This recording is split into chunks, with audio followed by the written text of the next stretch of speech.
the farmers have been protesting against these three farm laws that have been enacted by the parliament, and we are seeing somewhere around 1,000 to 1,500 farmers here. So what do you want to say about this particular protest that has been initiated, that has been spearheaded by the farmers? The farmers' protest is against the vulgar inequity in this country. And that's what the Constitution has not accepted as far as the economic paradigm is concerned. And that inequity between the farming population and the industrial population is not between the people and people, but it is the divide between the corporate sector and the toiling masses. Now that is going to increase and is increasing in every sector of our economy and life and livelihood. And now it is the entry into the agriculture sector that is permitted and facilitated through these three anti-farmer acts. And that's what is opposed vehemently by the farmers through the organizations, not less than 500 in this country. And in the definition of farmers, we include the farm laborers, the cattle grazers, the Adivasis living on the forest produce, and fish workers and farm laborers also. So I think this unprecedented unity will only pressurize the government to withdraw the three anti-farmer acts.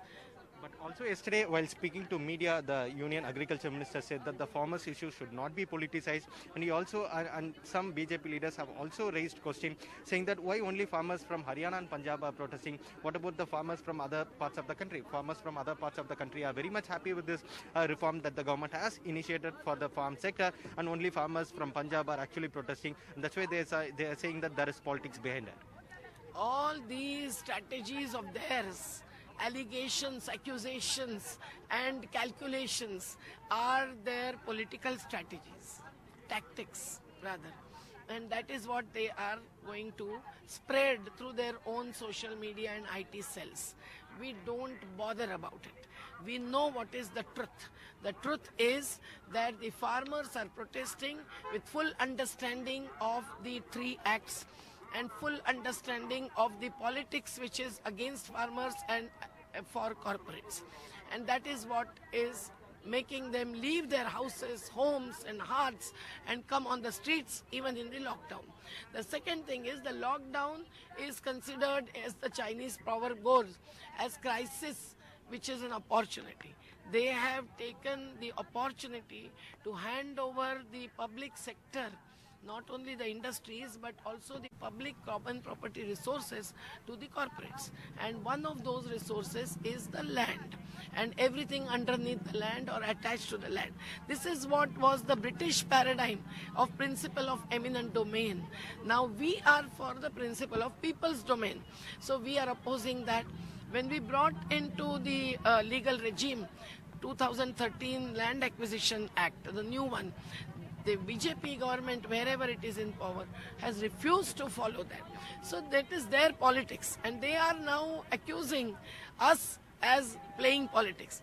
We are not even in the electoral politics, and those fronts of the political parties or the leadership of the political parties which supported our two bills which are presented before the parliament but never taken for discussion in the parliament, Lok Sabha or Rajya Sabha, they have their right to do that. They have a duty to do that. How can we not say that let the parties support us?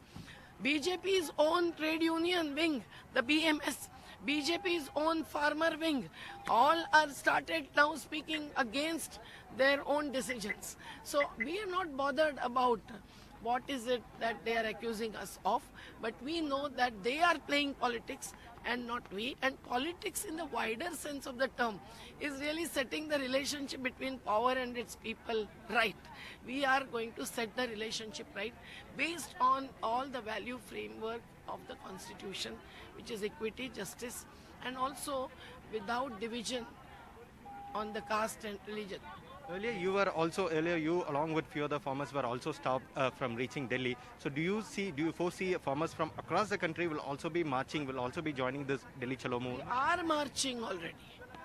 Now many of them will take time to reach any place in Delhi, and it need not be Burhadi alone. They will reach Burhadi in large number, our All India Kisan Sangharsha Samanvay has accepted this land offered by the Aam Aadmi Party, Delhi government. We have thanked them for that.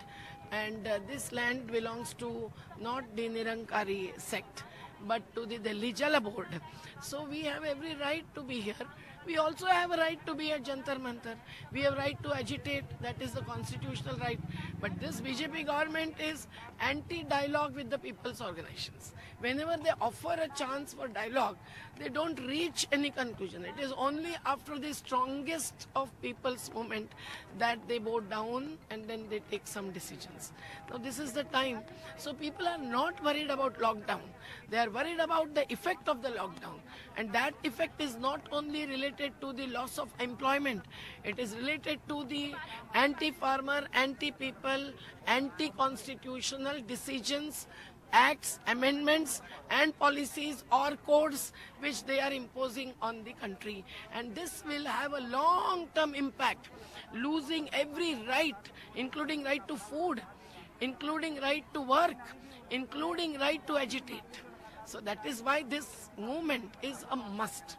So by saying that you are accepting this offer of the government to gather at Burari ground, are you also asking the farmers who are at the border protesting against this particular laws to come to the ground? Yes, yes. It is a decentralized movement. Those who want to stay at the border because they were stopped by the governments concerned first. We did not block the roads first.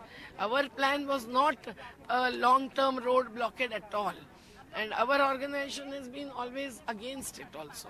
But when it reaches its peak, the sufferings, the oppression, the repression, the deprivation, destitution, we have to take to the streets.